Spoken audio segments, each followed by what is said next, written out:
കേരളത്തിൻ്റെ കാർഷികോത്സവമായിട്ടാണ് നമ്മൾ വിഷു ആഘോഷിക്കുന്നത്.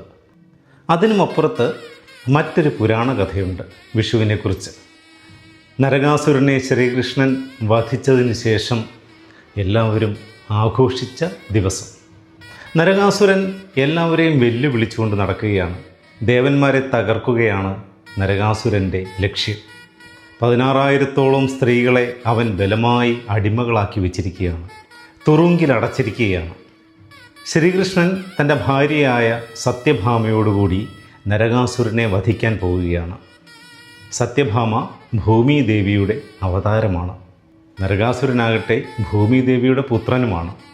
ഒരർത്ഥത്തിൽ തൻ്റെ പുത്രനെ തന്നെ വകവരുത്തുവാനായിട്ടാണ് സത്യഭാമ ശ്രീകൃഷ്ണൻ്റെ കൂടെ പോകുന്നത്.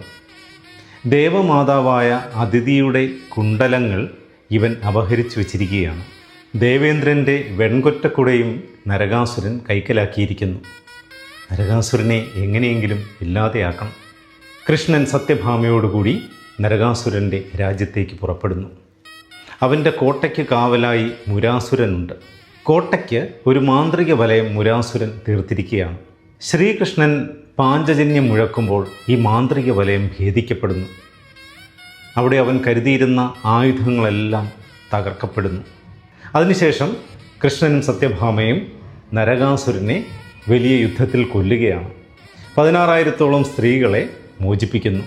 ശേഷം ലോകം മുഴുവൻ ആഘോഷിച്ച ദിവസമാണ് വിഷുവെന്ന് സങ്കല്പിക്കുന്നു. തിന്മയുടെ മേൽ നന്മയുടെ വിജയം, അധർമ്മത്തിൻ്റെ മേൽ ധർമ്മത്തിൻ്റെ വിജയം. ഈ വിജയമാണ് എല്ലാവരും വിഷുദിനത്തിൽ ആഘോഷിക്കുന്നത് എന്നൊരു കഥ. ഈ വിഷുദിനം രാവും പകലും ഒരേപോലെയാണ് എന്നാണ് പറയുന്നത്.